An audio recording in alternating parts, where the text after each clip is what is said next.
Então vamos levar esses números para o Wlamir Brandalize e também para a Carla Mendes lá do Notícias Agrícolas. Primeiramente, a posição do Wlamir. Notícias da soja no ar, Gleidson.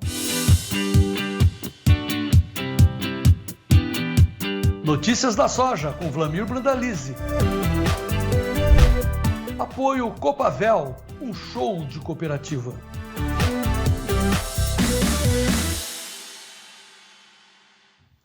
Dom Wlamir, muito boa tarde, de volta a Antônio Olinto. Antônio Olinto chamando então, Wlamir, boa tarde. Boa tarde, João Batista, boa tarde a todos. Ó, João, aqui, ó, que tá o meu amigo, aqui, ó. Oh, que cavalão, cara, melhor que o mais grande que o meu, mais grande, tá bom. Cavalão, muito bem, cavalo branco, mas o cavalinho passou, né? O cavalinho tá indo embora, João, porque hoje já os balcões caíram R$ 2. O mercado financeiro nervoso aí, né, João? E Chicago sem rumo, né? Chicago não tem fôlego de grandes avanços. E o fator importante é que os prêmios continuam fracos, né, João? Então, e é fim de ano, né? Fim de ano, o cavalinho encilhado vai para a cocheira, ele quer comer cenoura, quer comer alfafa, né? Alface tá as lavouras, João. As Então lavouras assim, estão na forma de alface, que nem você fala aí. então Mas tá, então em termos o de mercado mercado, está muito acomodado. pois é, isso que é a palavra-chave. Em termos de mercado lá fora, os preços estão acomodados. O problema é aqui dentro, com a nossa economia. Deixa eu chamar a Carla Mendes lá na redação do Notícias Agrícolas, que ela tem ouvido também vários participantes do mercado, para a gente definir a situação. Eu estou vendo uma manchete aqui do Notícias Agrícolas que a Carla nos mandou. Câmbio em contração agora dificulta a formação de preço da soja no Brasil, porque em Chicago está pressionado por todos esses motivos que nós estamos vendo de chuvas, de câmbio, etc. Carla Mendes, muito boa tarde, seja bem-vinda. Boa tarde, João, obrigada. Boa tarde, Wlamir. Boa tarde a toda a audiência do Tempo e Dinheiro. Muito bem, Carlinha, como é que você está vendo a situação do mercado? O Wlamir disse que o problema mesmo está no mercado financeiro, na situação da economia brasileira. O que é que você tem ouvido aí dos seus participantes do Notícias Agrícolas? Exatamente isso, João. Essa contração do dólar que se registrou desde ontem, né? A partir do momento também que houve o aumento da taxa Selic, ontem 1 ponto percentual, fomos a 12,25%. Isso mexeu ali com o mercado cambial. Foi pontual, né, João? Testou abaixo de 5,90 o mercado, mas voltou a subir. São R$6 agora, 0,6% de alta. Só que nós tivemos, João, no acumulado desse ano, o Wlamir pode até dizer melhor do que eu, no acumulado desse ano nós tivemos um tombo nos preços da soja em Chicago de mais de 20%. Ao mesmo tempo, o dólar acumulou uma alta de 24%. Então, nessa conta, o dólar foi o principal suporte para os preços da soja formados para o produtor brasileiro, que em reais por saca tem um ganho acumulado em 2024 de 27%. Então, essa contração do dólar que nós vimos acontecer ontem, o dólar fechou com 1,3% de queda ontem, testou um pouquinho mais baixo hoje, embora tenha voltado a subir, vai pesar um pouquinho sobre a formação dos preços aqui para o nosso produtor, inevitavelmente, porque como o Wlamir pontuou, Chicago não tem fôlego, não tem direção, Chicago agora não tem nada, né? Então, até pouquinho antes da gente entrar no ar, estavam os preços subindo, outros caindo. Então, essa falta de direção para Chicago, combinado com o dólar um pouquinho mais baixo hoje, vai pesar sobre as cotações e vai esfriar os negócios inevitavelmente. Muito bem. Os preços, as informações estão dadas. Então, Wlamir, o Wlamir está aqui. Ô, Wlamir, deixa eu perguntar para você. O cenário seria de uma acomodação de preços, a safra grande, com muita chuva, etc. Dentro daquela gangorra, Chicago desceria, nós teríamos preços melhores no Brasil, nos prêmios. Mas agora vieram os dados econômicos, né? O Copom dando as taxas de juros, câmbio descendo. Como é que fica para o produtor? Qual é o cenário, Wlamir? Olha, João Batista, o cenário agora nos próximos, vamos dizer assim, pensar, nós estamos em dezembro, entrando janeiro, fevereiro, março, abril e maio, os próximos 5 meses, contando de hoje, eles são negativos para o produtor, né, João? Porque eu tenho rodado esse Brasil e você acompanha isso, o nosso assistente aí que acompanha isso, e nesses últimos 40 anos é a melhor safra que eu tenho visto. Então isso vai fazer muita pressão aí, depois que passar a virada do ano, férias, agora o Natal, o Ano Novo, porque nós vamos ter muita soja, João, e isso vai pressionar. Os prêmios já mostram isso aí, né? Já estão na faixa de 15 pontos negativos, aí na posição março, abril. Então, para o produtor, você precisa... Hoje o momento ainda é bom. Mesmo que caiu em média R$2 no balcão hoje, em relação a ontem, porque a tendência lógica que eu estou vendo, há um espaço de cair talvez R$10 aí, em questão de uns 30 dias, 40 dias. Porque não acredito uma disparada de dólar aí para cima, né? Não tem uma mágica, né? Porque o dólar subiu, que nem a Carlinha falou aí agora há pouco, mais de 20%, né? Então, subiu muito já esse ano. A soja em Chicago, ela está se segurando nesse patamar perto de $10. Não é por causa de nós, mas é por causa do produtor americano, né? Por causa do custo de produção americana. E aí o produtor americano ele vai se definir nas próximas semanas, meses, aí o novo plantio, e tudo indica que vai cair a área americana, porque hoje, se você pegar a soja Chicago, perto de $10 e um prêmio de 120 que ele receberia, dá 11,20, 11,30, 11,10. O custo de produção, segundo a Universidade de Illinois, está perto de 11,20, mesmo que consiga baixar um pouco o custo, João. Então, o produtor americano, eu vejo como certo a redução da área. Só que isso é um impacto momentâneo para segurar a soja aí na mesma janela, João, entre 9,5 e 10,5. 9,5 seria alguma estratégia de muita pressão, por exemplo, o dólar brasileiro disparar mais aí nas próximas semanas, que eu não acredito que aconteça. A safra brasileira começar a aparecer estimativa, João, não dá para assustar. Eu não estou falando, o produtor vai meter pedra em nós aí, mas pelo que eu vejo das lavouras, por plantar nesse ano perto de 48 milhões de hectares, e se nós tivermos o clima que nós tivemos até agora por mais 4, 5 semanas, nós vamos colher entre 175 e 180 milhões de toneladas, João, em função das condições climáticas e da área recorde histórica. E a hora que o mercado começar a acordar que a safra real é acima de 170 milhões de toneladas, e não a 169 que o USDA apontou essa semana, o mercado vai trazer uma pressão negativa aqui em Chicago, né? Então, o produtor ainda tem oportunidade nesse momento, tanto safra velha, safra nova. Safra velha andou negociando bem nos últimos dias aí. Safra nova, o pessoal já está bem vendido, vamos dizer assim, está bem protegido. O produtor que acompanha o Tempo Dinheiro está bem negociado, ele não vai precisar vender março, abril e muitos nem maio. Ontem, na palestra lá, que eu estive lá em Dois Vizinhos, quase a unanimidade dos participantes, mais de 400 produtores participando, estão acompanhando o Tempo Dinheiro, estão acompanhando as dicas. Tem que cobrar deles, João. Eles falaram, pelo menos 20 que conversaram comigo, eu disse que vão entrar no clube. Mais uns 20 aí. Já temos o nosso anfitrião lá, que é o nosso grande parceiro, que é a primeira revenda Brasil, que é 20, né?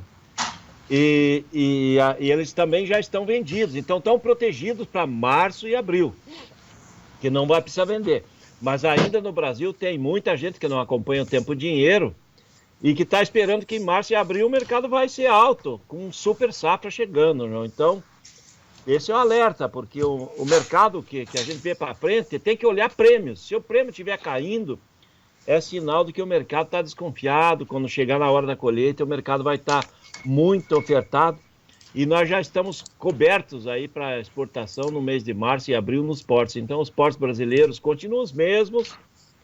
E aí não vamos ter como embarcar mais navios. E aí a pressão negativa, né, João? Mas dessa semana caiu, tá? Vai fechar provavelmente a semana em baixa. E vai cair mais, é possível que caia mais, mesmo com o dólar aí se segurando nos 6. Muito bem, então a conclusão é que a melhor, né, Carlinha, a informação que o produtor precisa ter é ter informação, né? E para fazer a proteção lá na frente. Carla, como é que você ouve aí o mercado nesse momento? Há muita angústia, certeza não tem, né? Incerteza em geral para onde vai, né? E o que fazer, né? Sim, João, e uma coisa que eu gostaria de acrescentar, o Vlamir, ele traduz de forma muito, né, boa para o produtor entender o que ele precisa fazer agora. Eu só queria trazer um alento, que é o seguinte: a demanda por toda essa soja, ela existe, João. Há uma perspectiva de crescimento de demanda para a soja na temporada 2024-25 de 5%, 4,8% para ser mais exato, baseado no que está projetando o USDA. O que eu quero dizer com isso? Embora nós estejamos com preços menores e a margem mais apertada, e no final do dia isso é o que faz diferença para o produtor, mas ele precisa saber que existe boca para comer toda essa soja que ele está produzindo. O que a gente tem agora é uma capacidade produtiva que, de fato, é maior do que essa absorção toda da demanda, mas a demanda ela existe, cresce e é forte, é presente. Então, há uma demanda forte pela soja brasileira, uma demanda forte pela soja americana. Hoje vieram as exportações semanais dos Estados Unidos, e embora ela venha abaixo da expectativa do mercado, quando a gente olha para o acumulado do ano, a gente está falando dos Estados Unidos já tendo comprometido 37.280.000 toneladas de soja, contra no ano passado pouco mais de 33. Isso vale para o milho também. As exportações de milho americanas estão maiores do que as do ano passado. Então, há uma demanda por essa soja, um crescimento da demanda, mas a nossa capacidade produtiva nesse momento é muito maior. E a condição logística, né, João, que o senhor pontuou e o Vlamir complementou e analisou. Nós temos uma capacidade produtiva maior, nós temos muito mais soja chegando com os mesmos portos, as mesmas rodovias, e vamos ter uma concentração de colheita. Então, os fretes deverão puxar e a despesa logística vai aumentar. Então, é preciso ter uma comercialização muito consciente, uma estratégia para passar por isso, né? Vlamir Brandaliz, o nosso assessor de investimentos aqui no clube está dizendo que para o pessoal ficar atento no milho, nós vamos falar já, para proteger o preço do milho lá para maio, junho, né?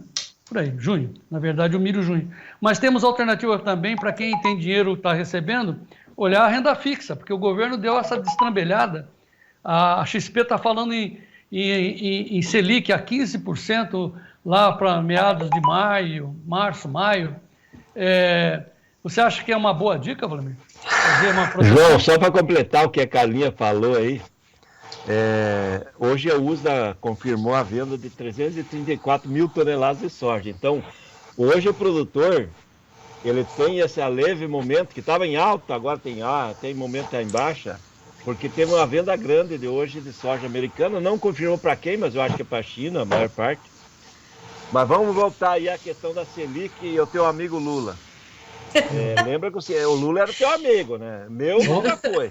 Sim, ele dá muita notícia, né, meu amigo? Tá. Vamos lá, com relação à Selic de 12,25, que passou de ontem, né? Aumentou 1 ponto. E o ambiente que o Brasil está, para o Banco Central controlar a economia e controlar a inflação, ele vai chegar perto de quase 15% ao ano. Então, essa notícia da XP está correta, porque o mercado financeiro é desconfiado, João, porque você veja bem, se analise o cara que analisa mercado, não aqui nós que analisamos o mercado da área de agro. Quem analisa o mercado de agro, ele é um matemático e ao mesmo tempo ele tem um coração no agro. Mas o cara que analisa o mercado das ações, do mercado financeiro de juros, ele só tem a parte matemática, ele não tem coração. E ele tem que ser assim mesmo. Então, o que ele olha? Por exemplo, o cara está lá no hospital, na UTI, e não consegue repassar o cargo, né, que é para o vice, num dia que foi feita uma cirurgia novamente, um sistema lá, um processo no cérebro do cara, do país que depende das decisões do presidente, que é um país presidencialista, né? Então, o mercado financeiro, ele fica muito desconfiado, né, João? Porque já vinha gastando muito. E se o presidente sair dessa situação e continuar tocando o barco, ele vai continuar gastando muito. Essa é a lógica do analista matemático, João. Então, o que o mercado espera? Que o Banco Central seja lógico, né? Para não estragar a economia, pressão de alta nos juros, dificuldade dos giros de de insumos internos, né? Porque o produtor vai pagar mais caro, o juro vai ficar mais caro para o produtor, a economia vai ficar mais lenta, né? Porque quem vai comprar uma casa com 30, 40 anos para pagar, nesses juros aí que está hoje 12 e 25% ao ano, se ele pegar uma casa de 100 mil reais, João, ele paga 12.250 de juros no ano. Se for uma casa de 1 milhão, ele já vai pagar 122.500 reais de juros. Então, ele começa a inviabilizar a economia. Os juros brasileiros hoje já estão dentro do teto do mundo. E tem que ser assim, senão dá uma disparada de inflação, e a disparada de inflação causa problema para todo mundo. A inflação acelerada só serve, que nem diz o próprio Lula, para o rico, né?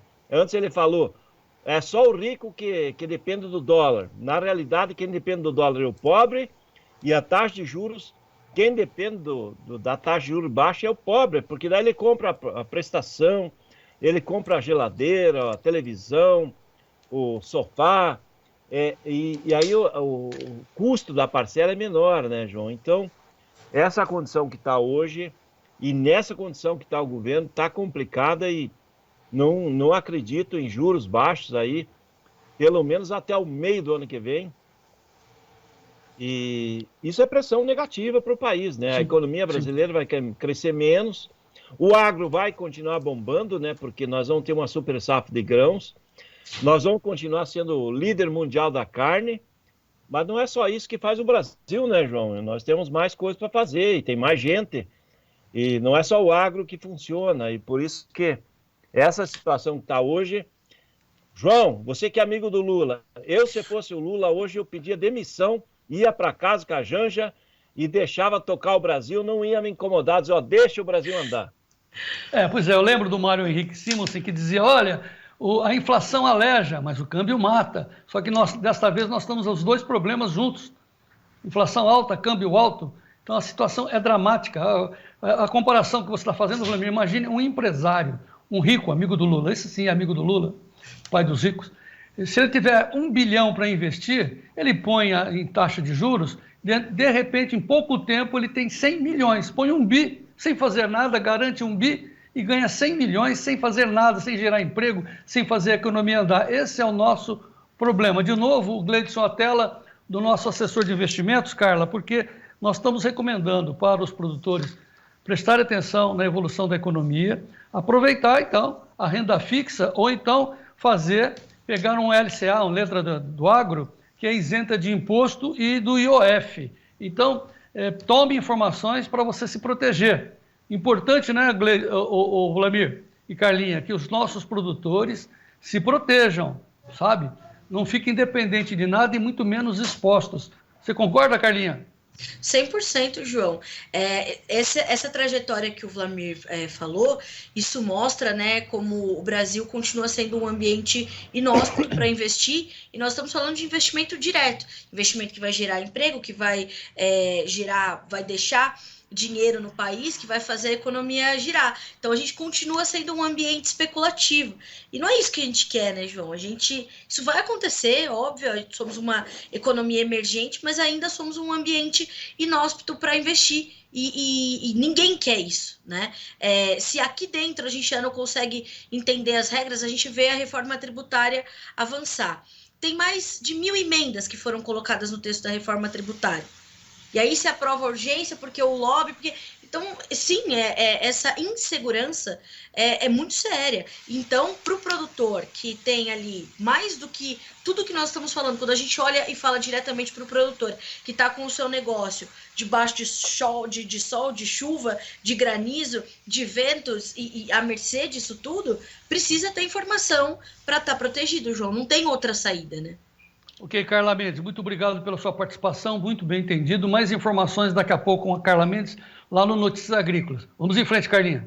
Obrigada, João. Um abraço para o senhor, um abraço para o Vladimir. Boa tarde para todo o time do Tempo e Dinheiro. Muito bem.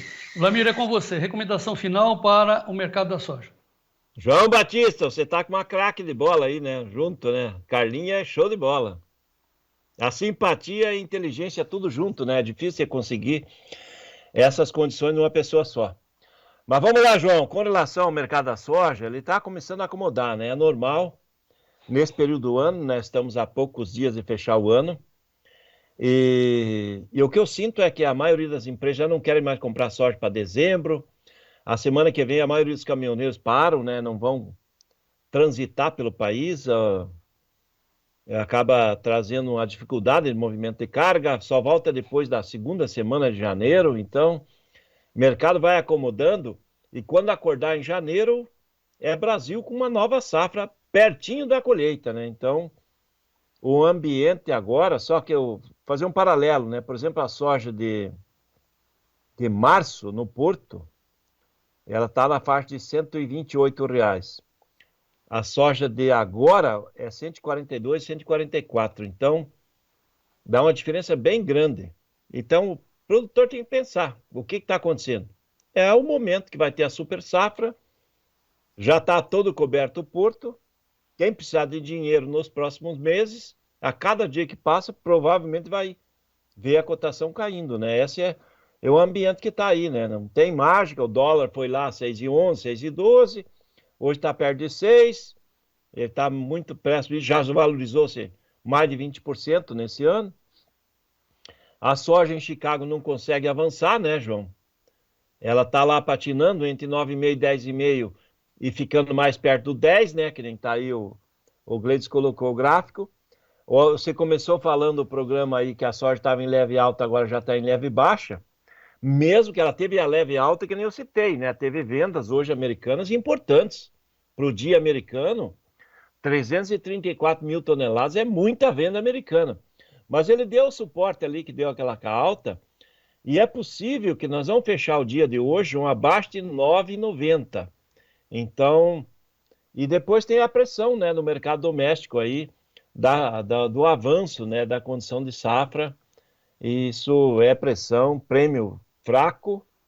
Produtor, fique alerta, porque tem produtor aí que até ontem conversei com produtores, conversei com um que ele continua acreditando, eu não sei de onde é que ele escuta as conversas, de que não é para vender agora, é para esperar para vender na colheita, porque na colheita o mercado vai estar 130, 140 ao produtor. Eu coloco o produtor para pensar, avalie Chicago, avalie prêmio, avalie dólar e avalie a super safra. Possivelmente no pico da colheita, ali no começo do mês de março, nem Paranaguá vai estar no 130 talvez.